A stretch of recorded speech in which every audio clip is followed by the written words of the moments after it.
You're 3D printing a component for a competition and it's got functional components to it. How do you not waste so much 3D filament when it doesn't work, or when it comes apart when it shouldn't? This box was meant to be as part of a competition to create a coffee box. The idea was it would open and latch together through a snap fit. And at the same time, you would have your coffee pods in here, maybe your coffee grounds with a door here, and on this side, hopefully embedded would be a part where you can store your spoon. But we didn't want to be too ambitious for the first print. We wanted to see if this worked, and well, it didn't.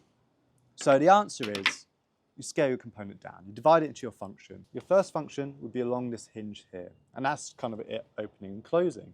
Your second would be the snap fit. As it closes, it's got a snap, and then snap shut. Your third part would be this little coffee pod here, making sure the coffee pod you designed it for fits in. If it doesn't fit in, it's pretty shit. Anyway, what you first can do to save your plastic filament, scale your product down.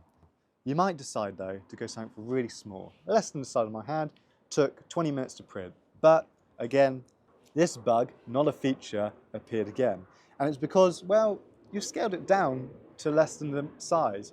Rule of thumb is if you've got a mechanical part or feature, always make sure it's kind of like larger than the nozzle you're printing with. So in this case, 0.4 millimeter. If it's smaller than 0.4 millimeter, it's just not going to work because the material's not going to get there. So then, well, we scale it up, not as large as our original box. You can see though, one side does move a bit more, and it does, again, create the bug, not a feature.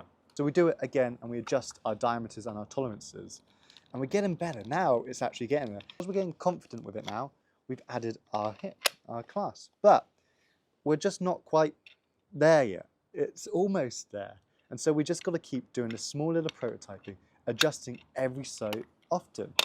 And that's when we come to our sandwich. But compared to the previous one, now it works. And we're a bit of force. That one's a feature, not a bug.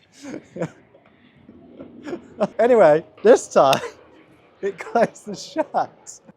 The lessons we've learned is scale it down, not so small your feature can't be printed, just enough size to save you material and printing time. And test bit by bit. Don't do all your functions at once.